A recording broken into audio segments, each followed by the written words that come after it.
market value JEZ naik lagi guys ya. Terus terang ya, antara player terbaik Indonesia sekarang ni, market value beliau memang terus naik dan dijangkakan akan naik lagi guys ya.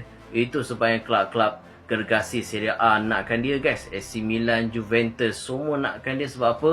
Kualiti beliau sebagai pertahanan terbaik di Serie A guys ya.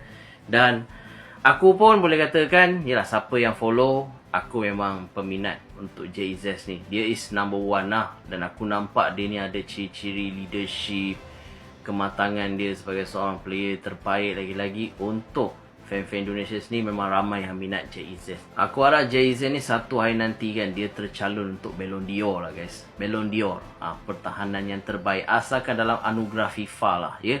Sebab aku nampak dia ni memang betul-betul player yang terbaik guys ya. Yang mana fan-fan JEZ komen dalam video ni. Itu saja. Salam.